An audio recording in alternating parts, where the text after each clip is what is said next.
nag-appoint ng magiging tagapagsalita nila. Alam ninyo kung sino yung first spokesperson ng House of Representatives? Si Attorney Princess Abante. The official statements from the House leadership give updates sa mga exciting times that we are looking forward here sa Congress in the next coming months. Is this the first time na magkaroon ng spokesperson ng House? Banata na po ito, mga kababayan. And yung Kongreso, malamang sa malamang kasi palaban nitong si Attorney Princess Abante. Lahat ng mga kasinungalingan, ibinabato ng mga DDS vloggers at lalo na po ni Sara Duterte. Sige kung hindi na magsalita yun, nakakulong na po. Lifetime na yon, mga kababayan. Pero ang latest ngayon, tingnan ninyo. Sabi nagbabagang mga balita at pagtalakay sa mga isyu ng lipunan. Pulsa, opinyon, banat at paglalantad sa katotohanan. Pulsa, what you see is what you get. You decide. hello po mga kababayan, si Dante Maravillas po. Bicolano, broadcaster and vlogger. Pag-usapan natin ito mga bagong developments ngayon. Yung Congress mga kababayan, for the first time, nag-appoint ng magiging tagapagsalita nila. Alam ninyo kung sino yung first spokesperson ng House of Representatives? Si Attorney Princess Abante, anak ni Congressman Benny Abante. Kaya lang si Congressman Abante po natalo sa eleksyon sa 6th District ng Maynila. Konti man lang yung lamang, pero talo eh. O ngayon, yung kanyang anak na si Princess Abante, first time natin na nakilala ito. Nang banata nito, matapos lait-laitin yung tatay niya, ni Sara Duterte doon sa kampanya sa Maynila, sa Tondo, Maynila, rumisbak po si Attorney Princess Abante. Yan pa, taranta ngayon yung mga DDS. Sabi ng mga DDS sa mga reactions nila, ang babanatan na niyan si Sara Duterte man lang. Inapoint siguro ito mga kababayan. Kasi unang-una, magsisimula na po yung impeachment trial. Kailangan talaga ng spokesman o spokesperson ang Kongreso. Naisip din nila na importante na may isang tagapagsalita lang. Di ba? Dati ang umaharap po sa Congress yung mga members ng Quadcom. Tapos yung tinaguri ang Young Guns. May regular press conference sila mga kababayan. Kasi wala pang spokesperson. Ngayon na nag-appoint na sila ng spokesperson mga kababayan, di maganda po ito. Para may isa na lang nababagsakan ng mga importanteng information from the Congress. Yan po, Quadcom official's daughter, lawyer, gets prominent House post. Magaling po itong si Attorney Princess Abante. Tulad ng kanyang tatay palaban, hindi inurungan si Sara Duterte. Binakbakan po during the campaign. Ito po siya nung banatan si Sara Duterte. Kayang takpan ng inyong paninira ang kakulangan nyo sa serbisyo dito sa ating distrito. Hindi pa sila doon natigil. Naghanap pa ng dayo. Kala mo liga? May hugot?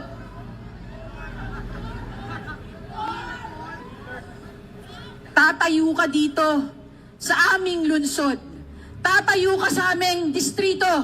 Wala ka naman naambag sa mga buhay ng aming mga kadistrito. Para pastusin, para siraan ang aming congressman na dilingkod ng tapat at totoo na walang pinipiling panahon. At para sa mga tao na hinayaan sa kanilang entablado tumayo ang isang bastos at walang respeto, tama lang na hindi ka naging presidente ng Pilipinas. Yan ba mga kababayan ng palaban na anak ni Congressman Benny Abante? Malamang sa susunod na eleksyon, ito yung tatakbong congresswoman ng 6th District ng Maynila. Siyempre magkikilala na rin siya. Lagi siyang may interview ng mainstream media. Baka Kumandidato, hindi na congressman, senador pa. Magaling na abogado po. Ito yung interview sa kanya, mga kababayan ng mainstream media kanina. I'm Attorney Princess Abante.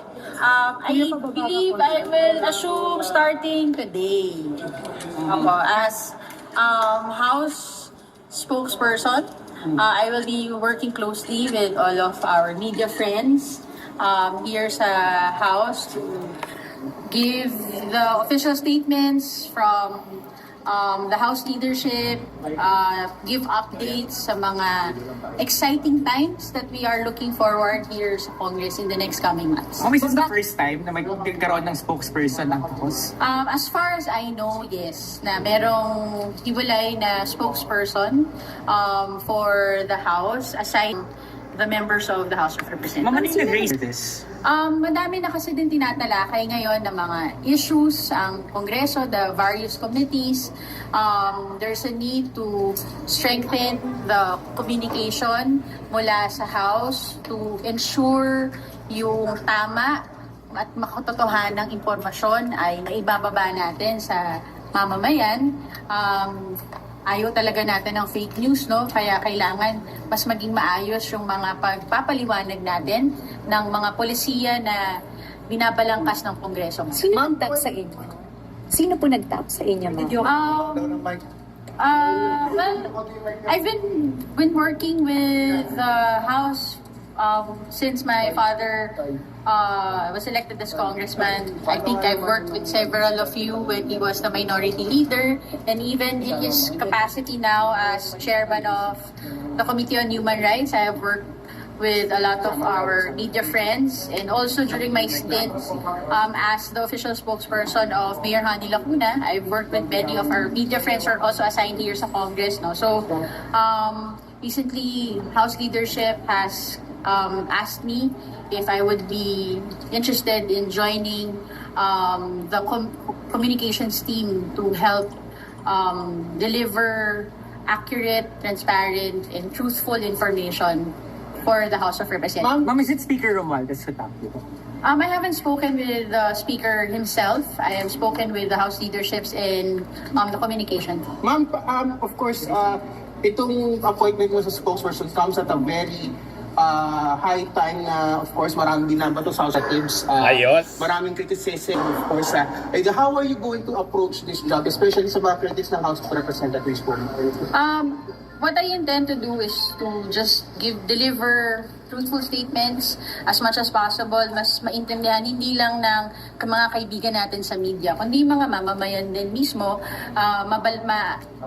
mahimay natin ang mga impormasyon na mas maiintindihan ng tao kung ano tong mga polisiya na sinusulong ng Kongreso at para saan at bakit nakakabuti to sa mamamayan at sa buong bansa. Ma'am, Coverage ng role nyo, 19th and 20th Congress. Well, right now, I'm still working on the 19th Congress. As we end the 19th Congress, I'm looking forward to working with all of you as we transition to the 20th Congress. Ma'am, are you going to be a more patolera kind of spokesperson? I mean, of course, ma'am, bilang sa representatives, minsan below the belt, Patolera. minsan fake news.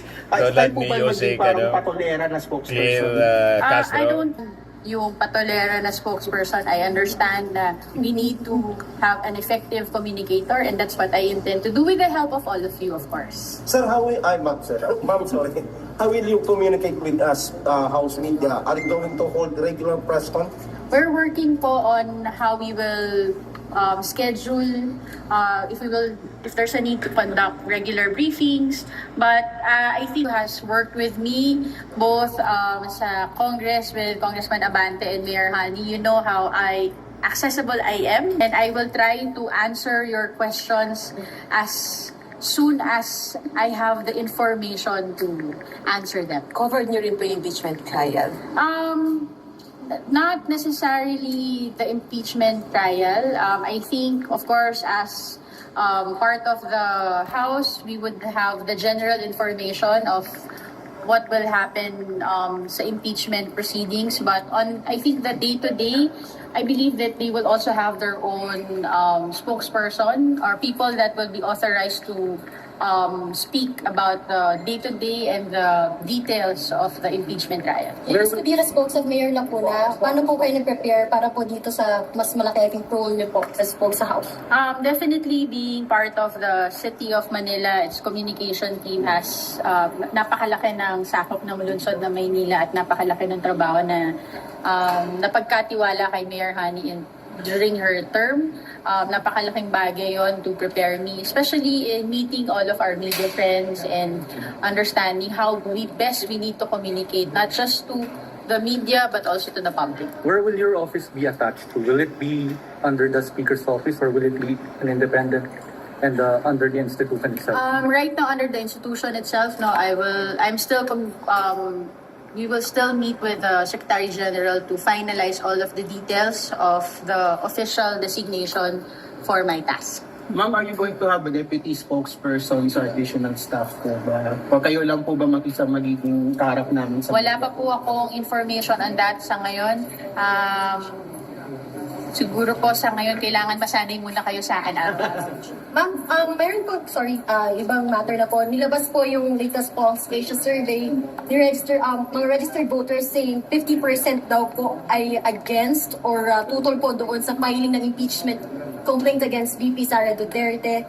How would this affect po yung ating, your reaction and how would this affect po ang ating preparations for the trial? Siguro kung meron tayo natutunan ngayong eleksyon ay hindi naging tugma ang mga naging datos ng mga survey prior to elections dun sa aktual na resulta. May mga nakita tayong consistent na nasa winning circle sa surveys all throughout the campaign period na hindi natin nakita nagtagumpay. Merong mga surprise victors na hindi rin na lumalabas sa mga surveys. So I would be very careful in reading too much right now on the surveys. We need to understand not just ano yung pakiramdam ng mamamayan ayon sa survey, pero mas kailangan bumaba tayo sa tao para mas maintindihan ano yung talagang totoong pangangailangan nila, hindi lang ayon sa mga samples ng data na nakukuha natin. Ma'am, may we know who signed your appointment? Is it Speaker office or Secretary office? I cannot answer that at the moment. Ma'am, of course, last na lang po from my end. Kasi ang nagiging negative connotation po sa House is laging ayuda. This being portrayed negatively sa social media. Kayo po ba, are you going to siguro explain pa po in layman's terms ang mga ayudang binibigay sa ating mga bahay? Kasi yun nga po yung nagiging negative. Marami pa naman po tayong ibang mga polisiya, programa ng Kongreso.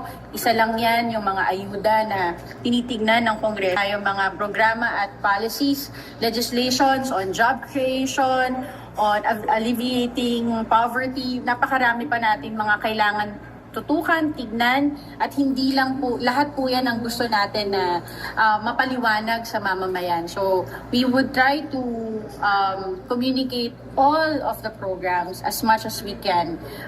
And definitely, our friends in the media could help, no, so that we could make sure yung mga atensyon sa mga tamang polisiya at dapat na polisiya mapagtuunan ng pansin ay ang mapakita natin sa mamamayan. Thank you. Ayos na ayos, may tagapagsalita na mga kababayan. Official spokesperson ang Kongreso for the first time in the history of Congress. Dati wala man po. Yung mga congressmen natin, kahit na si Speaker Martin, walang personal na spokesperson. Ngayon, as an institution, hinahir na po ng Congress itong si Attorney Princess Abante, anak ni Congressman Abante, bilang spokesperson. I think tama ito. Pero siyempre, yung mga galit kay Congressman Abante, lalo na yung mga DDS, mga supporters ni Digong at ni Sara, galit na galit po. Intimidated sila. Kaya pati yung question ng media, ikaw ba niya yung ori ng spokesperson na parapatol? Tulad mga kababayan ni Atty. Claire Castro, pinapatulan talaga po. Purposely kinuha po si Atty. Castro para basagin yung lahat ng kasinungalingan. Alangan man kayo lang ang marunong niyan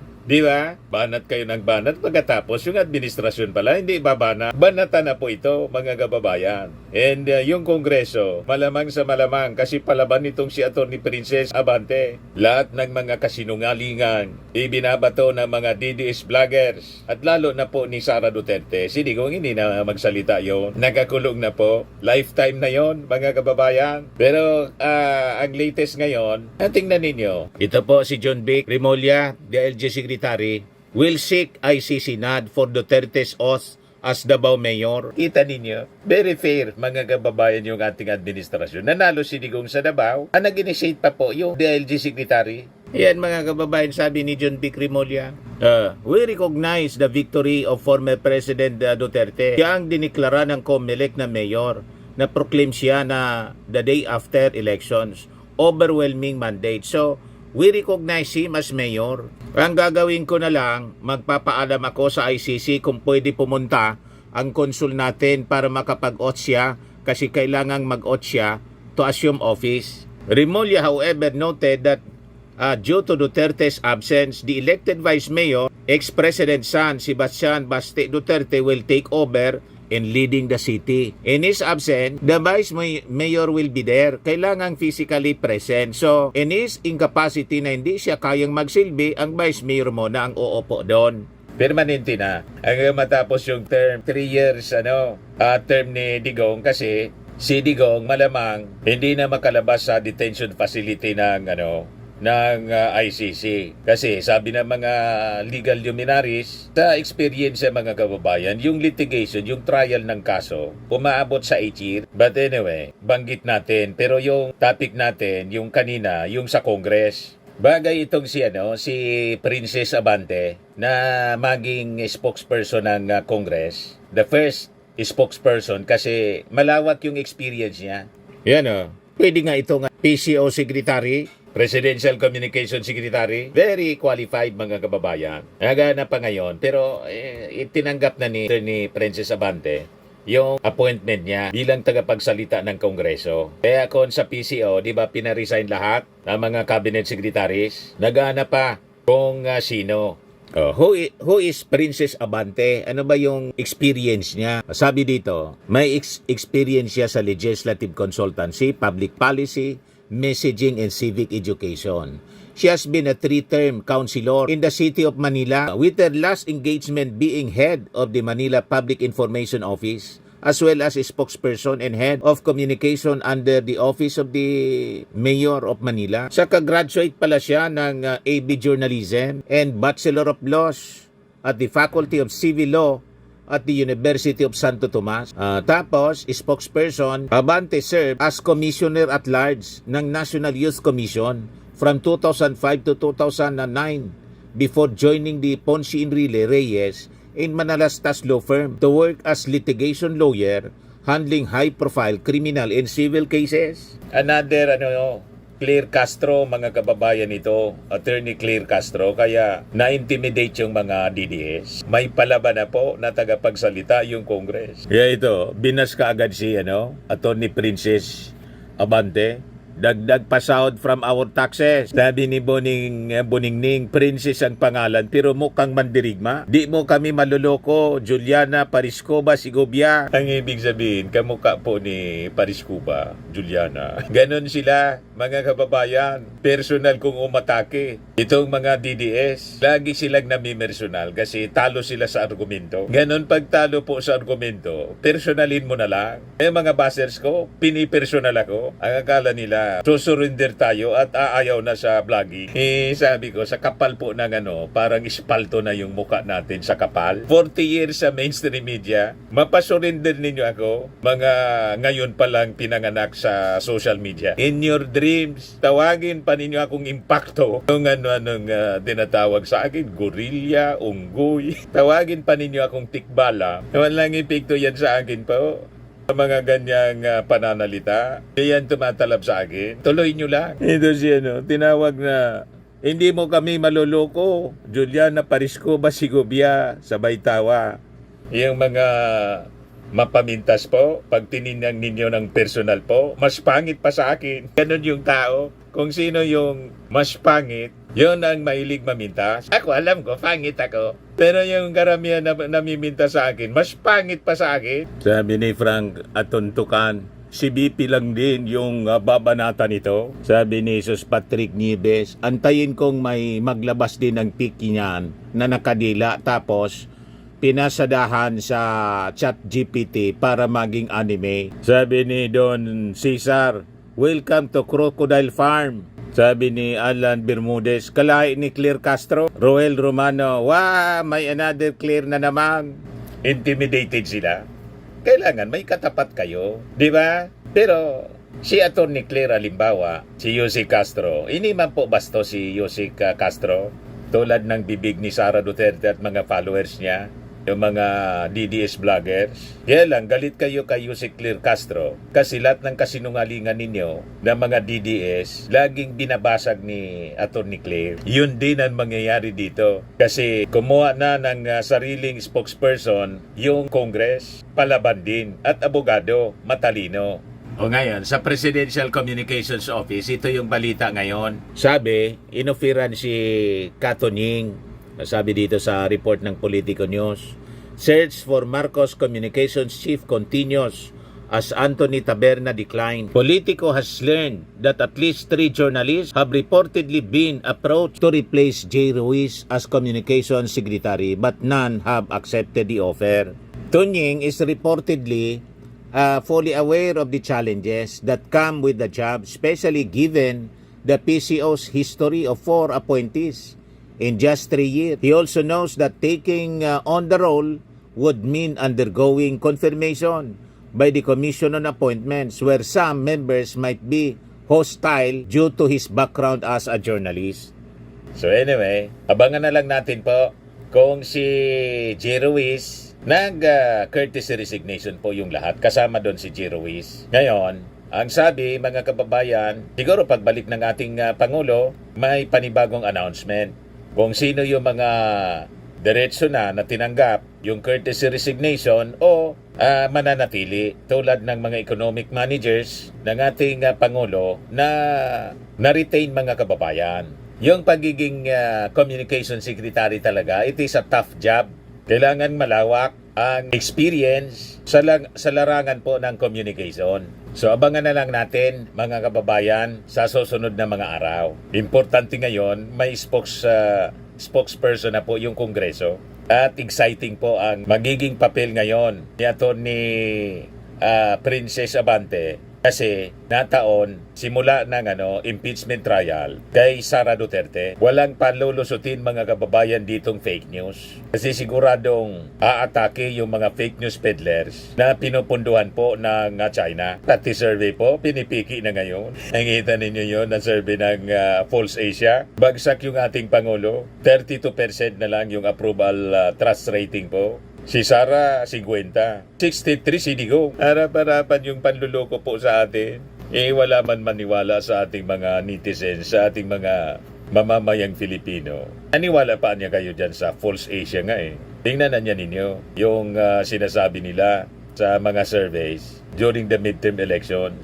Yung mga kandidatong wala sa Magic 12, biglang pumasok. Si Bam Aquino, si Kiko. Naging number 2 si Bam Aquino. Malayo sa survey ng False Asia. Pahiya, mga kababayan. Yung mga taga False Asia. Firmax Firming and Lifting Cream, pinapahid po sa mga pulses in affected area. Mainam po sa paninigas ng mga kasukasuan. Ito naman po, Automax Radiant Serum. Sa mukha naman yung application. Anti-aging po siya. You will look 10 years younger than your age. Sa mga cancer patients naman po, baka lang gusto ninyo itong itry. Neng siya Red Mix Fruit Drink. Hindi mo po siya gamot, food supplement siya. Kaya lang, gawa siya mga kababayan sa goji berry. Yung goji berry, may anti-cancer properties. O ngayon, yung mga inquiries ninyo, dumiritso na lang kayo sa aming messenger sa Facebook para masagot namin agad. Ayos pa? Ayos na ayos niya, Mr. Maravilla. At sa mga naghanap po ng malinis and spacious fitness gym, pumunta lang po kayo sa aming Colossal Fitness Gym. May Grab ka rental din po kami. Ito naman po yung bago naming product na binibenta online. Eye Glow Serum, whitening po siya. Tingnan ninyo yung epekto sa aking anak na architect. before and now. Yung mga inquiries po ninyo, dumiretso na lang kayo sa kanyang Facebook account, Riz Maravillas.